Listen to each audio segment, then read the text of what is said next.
Hey guys, Sean here from Tesla Family. I am headed out for a Sunday morning coffee bike ride with some friends. Looking forward to that. To get to the ride, I'm going to be taking my 2024 Quicksilver Model Y with full self-driving and my QAT Transfer version 2 3-place bike rack. This is a hardware 4 AI for Model Y. So full self-driving version 13 has been working really well. There's only a few small areas where I have to do some disengagements. I'm sure those will be improved soon. Now when I have my bike rack on the Model Y, I'm seeing some different behavior in full self-driving, and I'll show you that here on the way up to the ride. The one area that I'd like to see the Tesla full self-driving team address really soon is when you're carrying a bike rack on the back of your Tesla and seeing the odd behavior of full self-driving. Now I've posted this problem several times on X, and thanks to the Tesla community, I figured out a neat little hack, and it involves just this. One simple roll of electrical tape. I'll show you how. Here we go.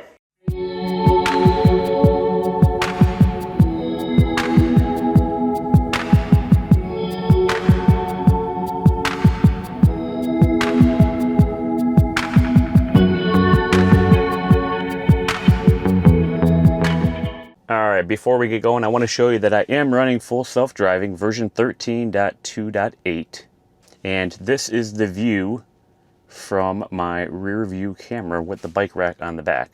You can see here that it probably has about a good 50, maybe 60% blockage. You know, you can see through the bike and around the bike, but I don't think FSD knows that I'm actually towing this bicycle. The problem may be that FSD thinks that a bicycle is following behind me very closely, giving me that somewhat erratic behavior where we're seeing different speed changes and some swerving in the lane. Let's do some back roads and highway driving and I'll show you what I mean.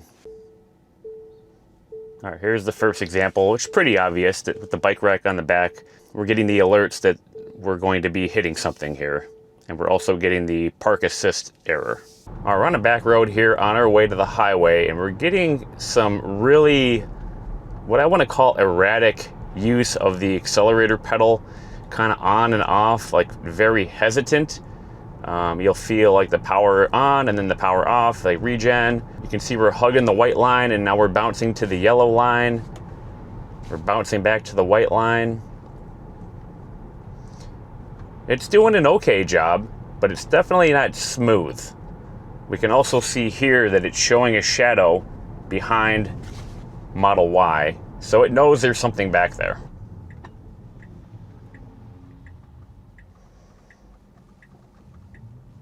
It handled this three-way stop pretty well, let the other car go, and smoothly rolled through the intersection. All right, so now we're getting some swerving again here on the corner where we kind of cannot stay really dead center in the lane. It sort of bounces back and forth between the yellow line and the white line, the yellow line and the white line. And there is a car following us. I'm wondering if they're thinking that we already started drinking this morning. Otherwise, it's doing a pretty decent job. We're still sort of ping-ponging between the yellow line and the dashed white line. It just needs to be straighter. Dead center down the lane would be perfect. Oh, you see that? Now it's like lane choice here was really kind of sketchy. It went over to the right lane and then crossed over the left lane into the turn lane. Not ideal.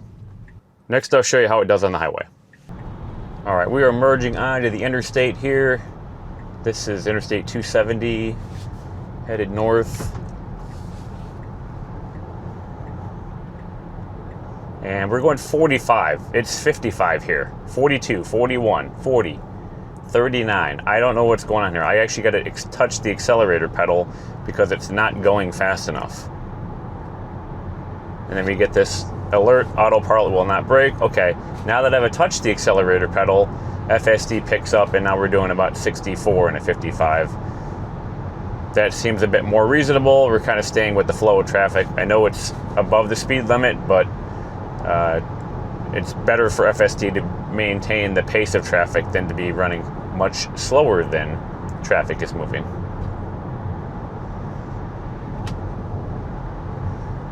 So on the highway here, we are Still seeing some minor ping-ponging here. I'm watching the wheel and I'm feeling that we're sort of moving back and forth, left and right, off the center of the lane here.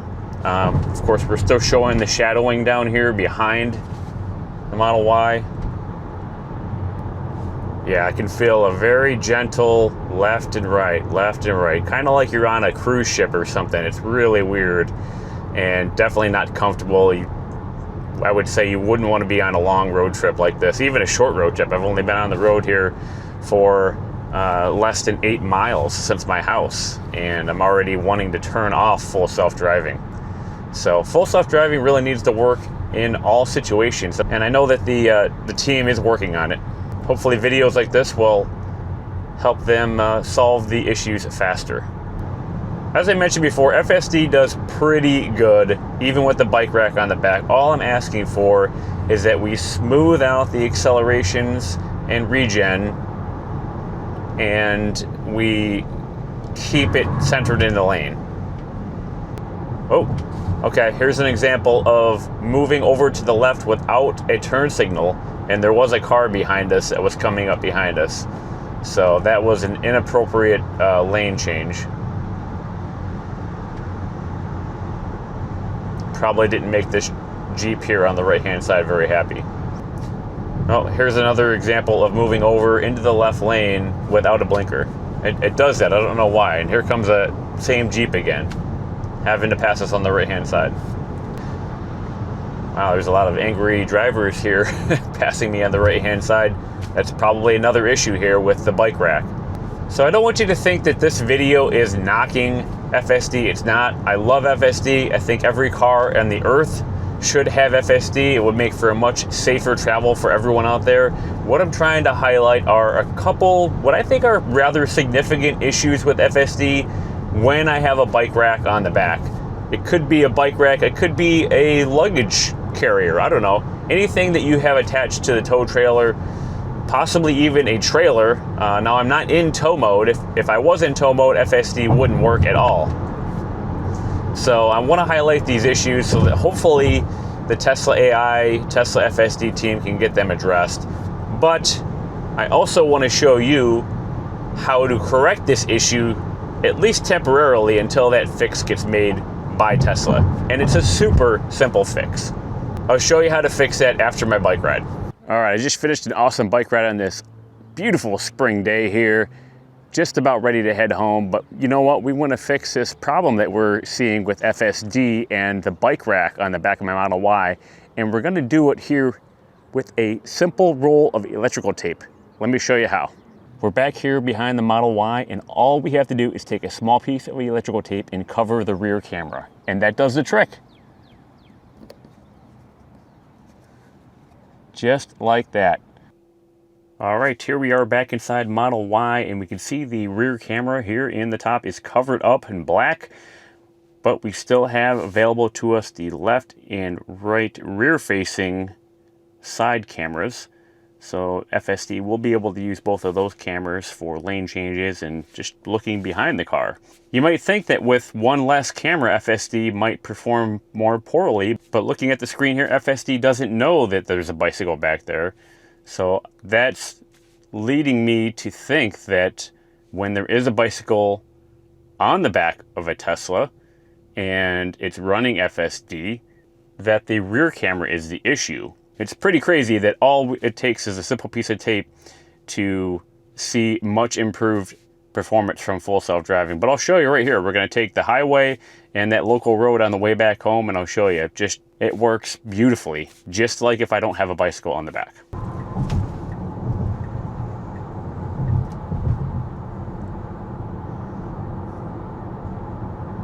All right, we just merged onto the highway here. No issues with that.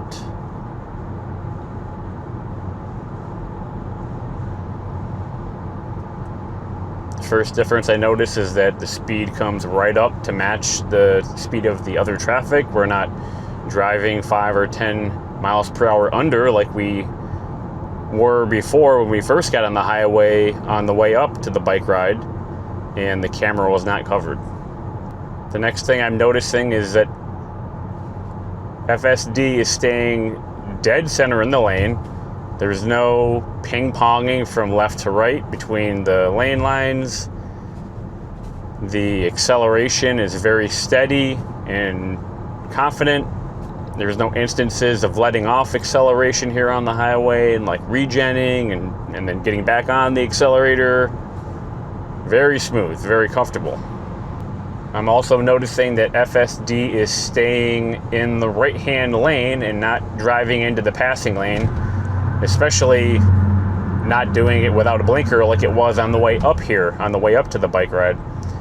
It's staying at speed in the slow lane. And now look at this, we are changing lanes with a turn signal, getting into the fast lane to pass slower traffic. We didn't cut anyone off behind us. We're staying very smooth here.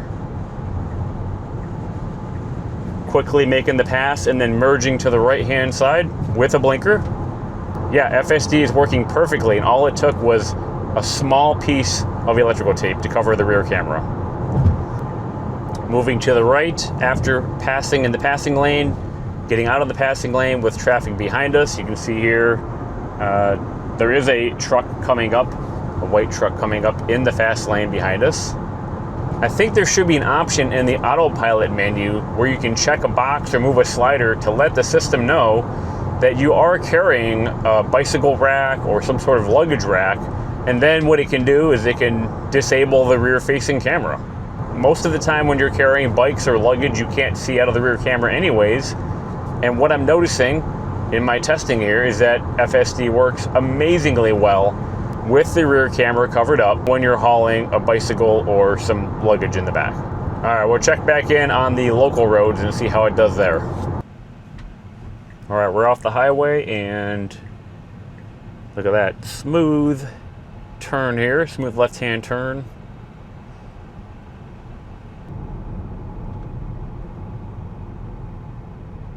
Nice, steady, smooth stop here to a red light. No issues.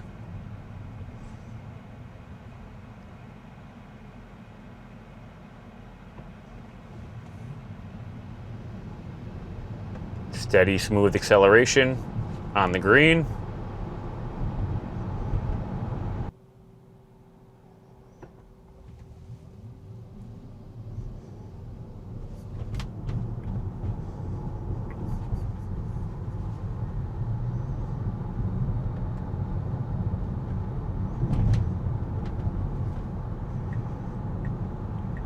So here's a case where we have a left turn only lane and FSD smoothly merging into the right hand lane. No jerkiness, very, very smooth. Give that a 10 out of 10. I also want to point out here in the visualization, no shadow behind the car that we saw before when we had the camera uncovered. We are now entering a traffic circle, so I'll show you an example of FSD performing very well in the traffic circle, even with the rear camera covered. Very smooth, in and out using a turn signal, 10 out of 10. Also want to point out here as we go around this corner, very smooth, dead center in the lane, no ping-ponging between the double yellow on the left and the white line on the right. Also, as we go through here, the acceleration is very smooth. No on the accelerator, off the accelerator issues, no regen issues, maintaining speed very well, flowing with traffic. So, just cannot say how awesome it is to be able to discover a fix for this. Hopefully Tesla will implement a permanent fix in the software, but hey, just a little piece of electrical tape goes a long way here with this issue. So if you do carry bike racks on the back of your Tesla, I recommend that you try out the electrical tape trick if you have FSD, and you'll also notice greatly improved performance. In fact, the same performance that you would expect to see when you were not carrying the bicycles or luggage on the back of your Tesla. That's it for this video. Hopefully you liked it. If you have any questions, definitely leave them down below. I'm sure some of you have some questions on this. Hit that like button if you found the video to be helpful. to you, and make sure to subscribe if you want to see more from Tesla Family Channel. Catch you on the next one. Thanks for watching the video. If you really liked it, be sure to leave a like and subscribe to Tesla Family Channel here for free on YouTube. If you have any questions or comments, leave them down below and I'll get back to you soon. We really appreciate all of our subscribers and anyone who watches our videos. Thank you very much. Check out more of our videos linked to the end screen of this video and on our videos, shorts, and playlist tabs. If you're on social media, like us on X and follow us on Facebook. Use my referral link to buy a new Tesla and get up to $1,000 off the purchase price. Or use my referral link to order solar roof, solar panels, or Powerwall from Tesla and get a reward back after activation.